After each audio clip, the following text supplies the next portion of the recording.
Good morning. Our topic for today is all about the solar design calculation. I will explain to you how to compute the solar system design, how to analyze na kung talagang makakatipid tayo kapag nag-adapt tayo nag-install tayo ng isang solar panel sa ating mga tahanan o sa iba nating mga requirement ng mga project na kailangan ng ganitong setup. So ganda ng pag-install ng solar sa ating mga kanya-kanyang mga tahanan. Mamaya papakita ko rin kung ano yung magiging pinaka-payback period, kung ilang taon babawiin upang masabi natin na sulit na talaga yung pag-install natin ng isang solar panel sa ating mga tahanan. Dalawang klase itong solar system design.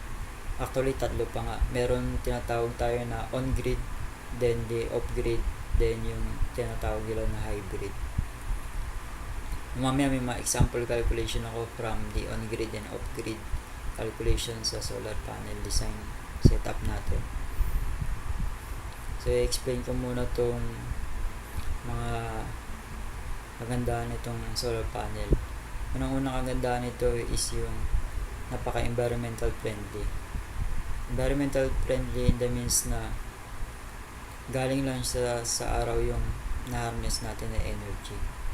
So napakaganda, diba?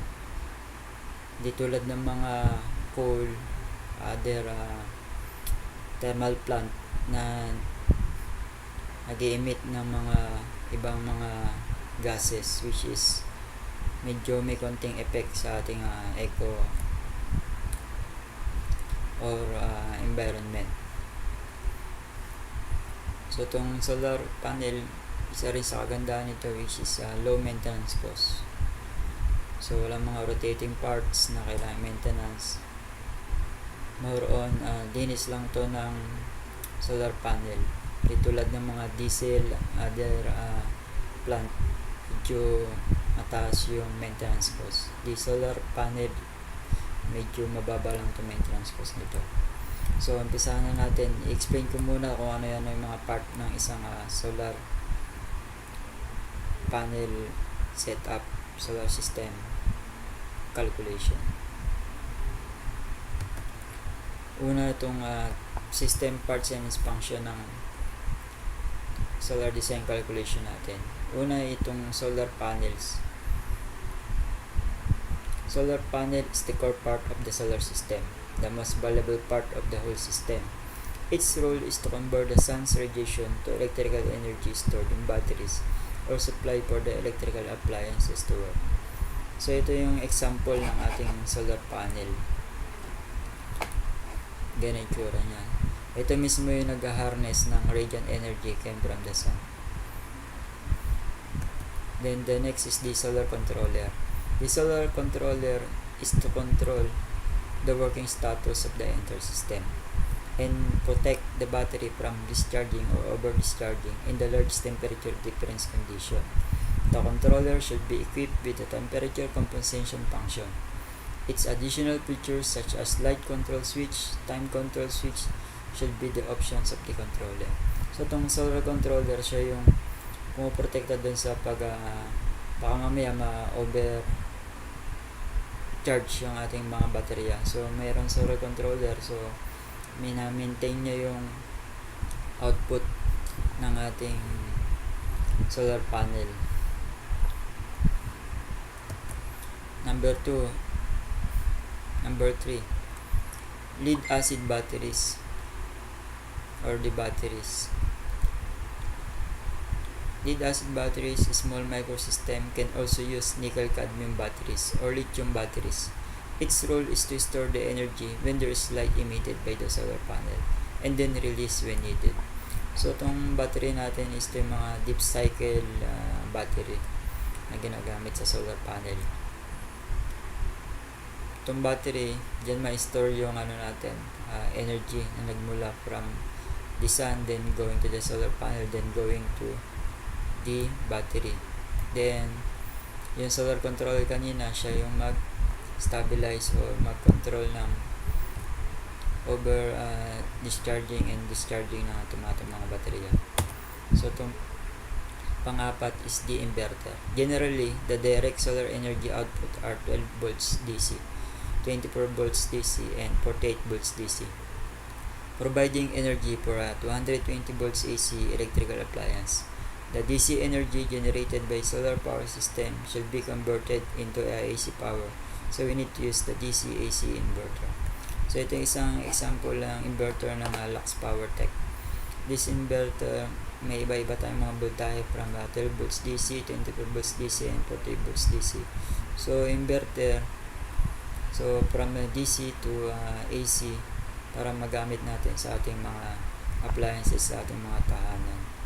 So from 24 volts DC, then it will become 230 volts AC, like that. Then this is the basic formulas, design guides kapag nagawa tayo ng isang solar panel system. So from the Ohm's law, current equivalent to voltage over resistance, then current equivalent watts over volts, current equivalent kilovolt ampere times 1000 divided by volts, current equivalent kilowatt times 1000 divided by volts divided by power factor, current equivalent source power times 746 divided by voltage divided by power factor divided by efficiency, where power factor equivalent 0.80 for the motors, 1.0 for heater and resistive loads, efficiency of motors equivalent to 0.9, then the maximum loading per circuit wire is 80% of capacity. For the circuit wire, meron tayong sunod-sunod na code, which is the electrical code. Example, the Philippine Electrical Code. May makikita tayong mga table doon na bawat wire, for example, is 2.0. May equivalent siya na capacity. Na pag nag-design tayo ng isang solar panel, maximum loading lang natin per circuit wire ng 80% of capacity. So hindi natin siya 100%. So 80% lang tayo sa pagdating sa mga circuit wire. This is the sample calculation. Provide small off-grid solar capacity for a home with the following loads: refrigerator equivalent sa 226 watts, electric fan equals 50 watts, LED TV equivalent sa 36 watts, cell phone charging outlet equivalent sa 2 by 10 watts, LED lamps equivalent to 5 watts times 6 pieces. What minimum size of off-grid solar system is needed? So this is example of off-grid. So meaning hindi siya connected outside sa sa ating mga distribution utility. Hindi siya connected, off-grid siya. So more on sa tahanan nyo lang to, or sa mga requirement na kung ano man nilagyan nyo ng solar panel. So ito yung computation niya. So the total power from the refrigerator equivalent sa 226 watts divided by 0.8 power factor. So 0.8 power factor, since refrigerators there is a compressor motor, so 0.8 for motor, so equivalent siya sa 282.5 watts. The fan also is 50 watts divided by 0.8 power factor, equivalent sa 62.5 watts. So TV equivalent sa 36 watts, the cell phone charging equivalent sa 20 watts, the LED yung ilaw natin, so 6 times 5 watts equals 30 watts. Then we can get the total power 282.5 times 1.25 plus 62.5 plus 36 plus 20 plus 30. So meron siya multiplier na 1.25 for the highest rated motor rating capacity. So may equivalent sa 501.625, 501.63 watts.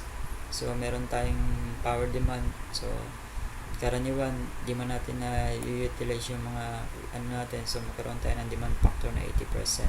So 80% times ng 501.63 watts, equivalent na lang siya sa 401.3 watts. So magamit tayo ng 2x250 watts panels, or a total of 500 watts. Use 100 use 1000 watts inverter with 220 volts, single phase 6 Hz output, 12 volts DC input. So this one another example, which is the on-grid. On-grid meaning naka-connect na rin to sa DU. Provide small on-grid solar capacity for a home with the following loads: aircon 0.6 horsepower, small ref 226 watts, dalawang electric fan na 50 watts, LED 36 watts, LED TV, cellphone charging outlet 2x10 watts, LED lamps 5 watts by 6 pieces. What minimum size of on-grid solar system is needed?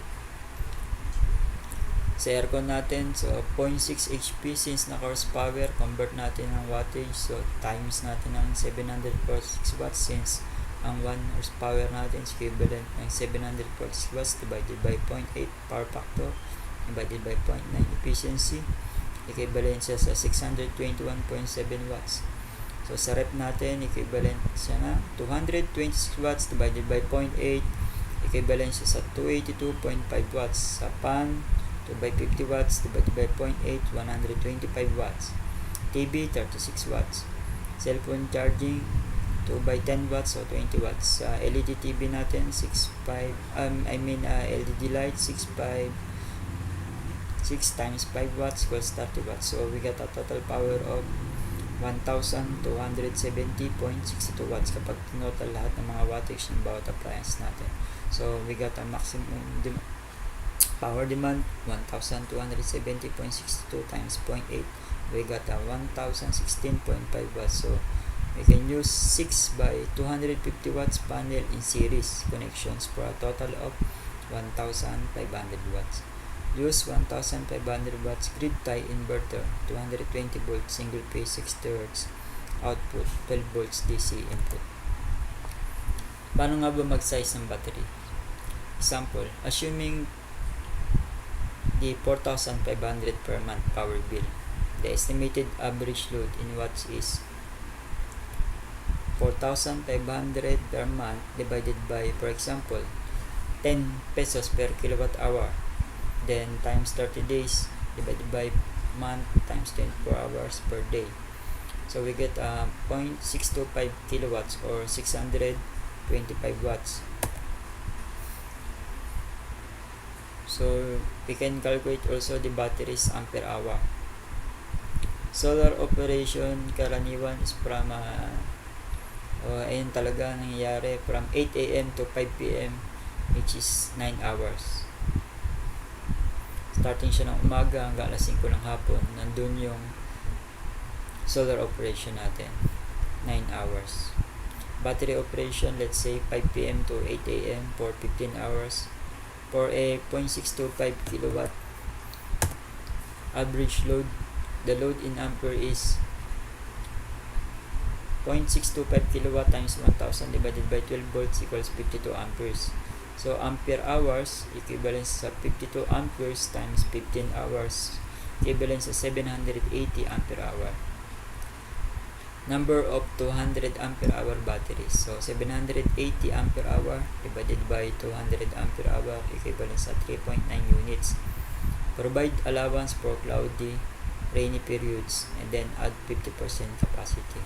So we can also natin yung pinaka days of autonomy niya. So minsan maulap, minsan muulan. So tapos magdagdag tayo ng 50% capacity para make sure na may matitira pa ng mga makapag-charge pa siya, may allowance pa. So equivalent sa 3.9 times 150%, so 5.85 units. So gagamit tayo ng use 6 units of 200 ampere hour batteries. So ganun yung sa pag-compute ng batteries. So dito naman tayo sa pag-compute ng solar panel. Calculate the required number of solar panels. Charging amperes equivalent sa 780 ampere hour divided by 9 hours charging, so equivalent sa 86.7 amperes. Total watts, 9 hour charging equivalent sa 86.7 amperes times 12 volts equals 1040 watts. Number of 300 watts solar panels for day charging equivalent sa 1040 divided by 300 watts equivalent sa 3.47 panels. Say use for 300 watts panel. Number of 300 watts panel for 9 hours day of operation equivalent sa 625 watts divided by 300 watts equals 2.08. Say use 3 by 300 watts panels. Overall total number of 300 watts panels required is 4 plus 3 equals 7. The panel minimum. So we can adjust up to 8. So use a total of 8 to 300 watts panel plus 6 units of 200 ampere hour deep cycle batteries. This is the example to kung paano naman mag-compute ng solar battery charge controller. For example, a 300 watts photovoltaic panel, the controller amperes required for 12 volts DC system. 300 watts panel divided by 12 volts equivalent sa 25 amperes. Use a 30 amperes charge controller. For a 24 volts DC system equivalent sa 300 watts panel divided by 24 volts equivalent sa 12.5 amperes. Use a 20 amperes charge controller.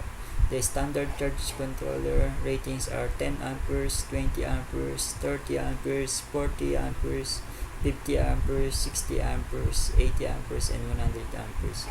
So, nakakuha tayo dito kanina ng 25. So, dahil wala namang 25, ang next na higher size is the 30 amperes. The other one naman is 12.5 amperes. Nakuha natin since walang 12.5, we use the 20 amperes charge controller. So, this is the say of the Lux Power Tech, where sunshine, power always on. Maraming salamat sa inyo. Thank you.